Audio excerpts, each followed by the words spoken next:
সুপ্রিয় দর্শক, আসসালামু আলাইকুম। আমরা যুক্ত হয়েছি চট্টগ্রামের রাউজান উপজেলা থেকে। আপনারা দেখতে পাচ্ছেন আমার সামনে একটি যানবাহন একেবারে ভাঙচুর অবস্থায় রয়েছে। এখানে কিছুক্ষণ আগে বিএনপির দুপক্ষের সংঘর্ষের ঘটনা ঘটেছে। এর জের ধরে একটি গাড়ি ভাঙচুর করা হয়েছে এবং কয়েকটি মোটর সাইকেলে অগ্নিসংযোগ করা হয়েছে। আমি যদি আপনাদেরকে বলি, রাউজানের পরিস্থিতি এখন একেবারেই থমথমে বলা যায়। দেখতে পাচ্ছেন ধাউ ধাউ করে কয়েকটি মোটরসাইকেল এখানে জ্বলছে।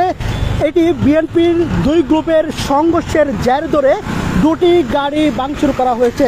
দর্শক, আমরা যেমনটাই জানতে পেরেছি, বিএনপির কেন্দ্রীয় নেতা গিয়াসউদ্দিন কাদের চৌধুরী এবং গোলাম আকবর খন্দকার সমর্থকদের পৃথক দুটি কর্মসূচি ছিল। প্রথমে আমরা যেটা জানতে পেরেছি, এখানে কিন্তু রাউজানে আজকে দুটি কর্মসূচি ছিল। একটি হচ্ছে বিএনপির কেন্দ্রীয় ভাইস চেয়ারম্যান গিয়াসউদ্দিন কাদের চৌধুরীর মোটর সমর্থনে, অর্থাৎ আগামী 9 আগস্ট তাদের যে কর্মসূচি রয়েছে গণসমাবেশ, সেটিকে কেন্দ্র করে একটি মোটর শোভাযাত্রা বের করা হয়। অপরদিকে এখানে কিন্তু গিয়াসউদ্দিন গোলাম আকবর খন্দকারের অনুসারীদের আজকে একটি জিয়ারতের কর্মসূচি ছিল।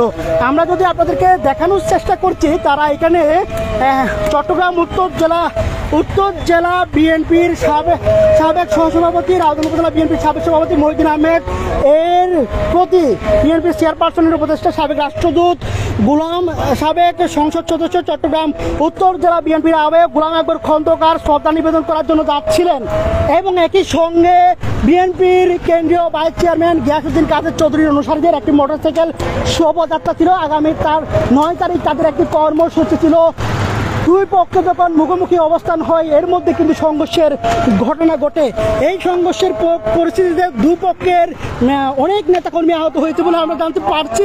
কিছুক্ষণ আগে আমাদেরকে নিশ্চিত করেছেন বিএনপির কেন্দ্রীয় নেতা গোলাম আকবর খন্দকারও নাকি আহত হয়েছেন, এমন একটা তথ্য আমরা জানতে পেরেছি।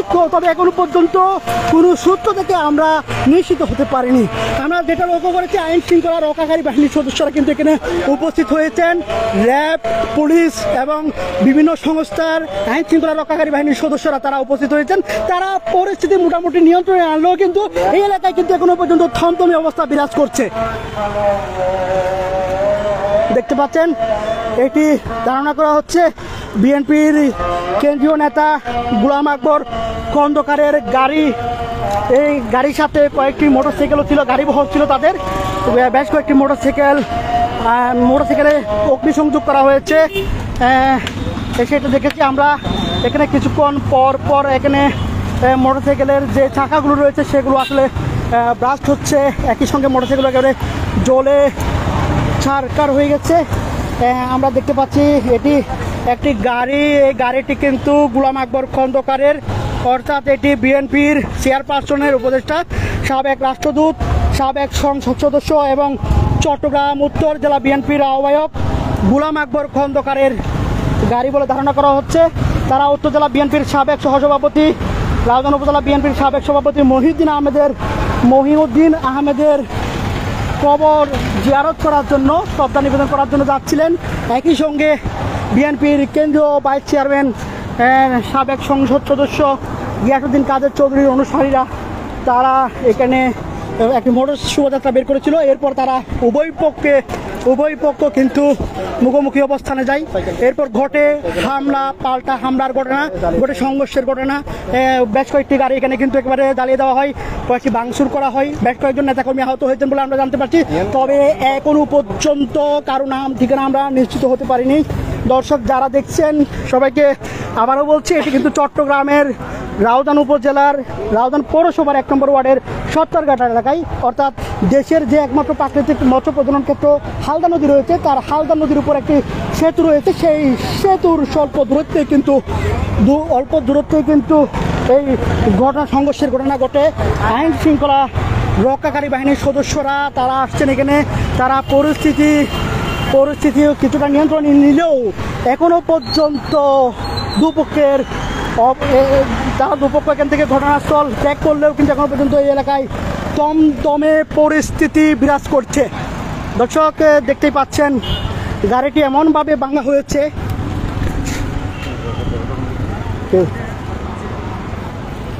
দর্শক দেখতেই পাচ্ছেন এখানে কিন্তু যে গাড়িটি হামলা চালানো হয়েছে সেই গাড়িটি একেবারে দুমড়ে মুচড়ে গেছে। এখানে গাড়িটির আর অবশিষ্ট কোনো অংশ নেই। আমরা ভেতরের অংশ একটু দেখাচ্ছি। দেখতে পাচ্ছেন গাড়িটি অনে রয়েছে এখন পর্যন্ত।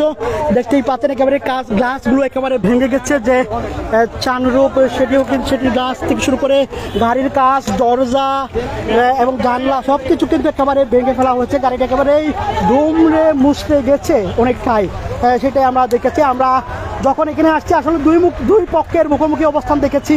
এরপরেই কিন্তু দুপক্ষের মধ্যে সংঘর্ষের ঘটনা ঘটে। পরে আইন শৃঙ্খলা রক্ষাকারী বাহিনীর সদস্যরা আসলে তারা উভয় পক্ষ ঘটনাস্থল ত্যাগ করে চলে যান। দর্শক, দৈনিক আজাদির লাইভে যারা সম্পৃক্ত হয়েছেন তাদেরকে আমরা রাউজান সহ চট্টগ্রামের প্রতিটি ঘটনাকে গুরুত্বের সাথে দেখানোর চেষ্টা করি। এখন রাউজানের আজকে যেই ঘটনা, এখানে কিন্তু বিএনপির দুপক্ষের সংঘর্ষ, হামলা, পাল্টা হামলার ঘটনা ঘটে বেশ কয়েকজন, উভয় পক্ষের বেশ কয়েকজন আহত হয়েছেন, সেটাই আমরা দেখেছি। আমরা সেই রাউজানের সত্তরঘাট এলাকা থেকে দেখানোর চেষ্টা করছি। আমরা দেখতে পাচ্ছি বিএনপির কেন্দ্রীয় নেতা গোলাম আকবর খন্দকারের কয়েকজন অনুসারী এখানে তারা এসেছেন। আমরা একটু তার অনুসারী একজনের সঙ্গে কথা বলতে চাই। আমরা দৈনিক আজাদির লাইভে আছি, একটু জানাবেন ঘটনা কি ঘটেছে। আসসালামু আলাইকুম ওয়া রাহমাতুল্লাহি ওয়া বারাকাতুহু। আমি কথা বলতে খুব কষ্ট হচ্ছে। আসলে আপনারা যে সাক্ষাৎকার নিতে আসছেন, সমস্ত রওজানবাসী আজকে দেখেছেন আমি জেলা স্বেচ্ছাসেবক দলের জয়েন্ট সেক্রেটারি। বিগত 17টি বছর গ্রামের বাড়িতে থাকতে পারি নাই, জেল জুলুম ইভেন কি শহরের অঞ্চলেও থাকতে পারি নাই। আজকে আমার নেতা রাউজান উপজেলা বিএনপির সাবেক সভাপতি জনাব মহিউদ্দিন আহমদ গত কয়েকদিন আগে উনি মৃত্যুবরণ করেছেন। আজকে ওনার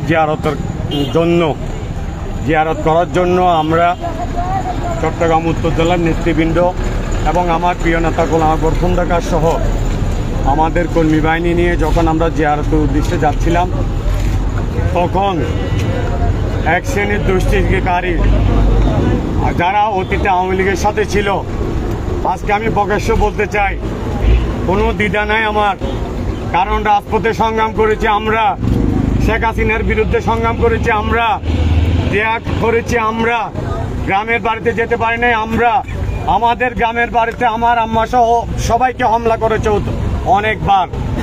আজকে খুবই দুঃখের সহিত বলতে হচ্ছে, আমরা আজকে এত কষ্ট স্বীকার করে রাজনীতি করে আজকে আমরা একজন বিগত আমাদের যার হাতে আমরা রাজনীতি শিখেছি জনাব মহিউদ্দিন আহমদের কবরে জিয়ারত করতে যেতে পারতেছি না।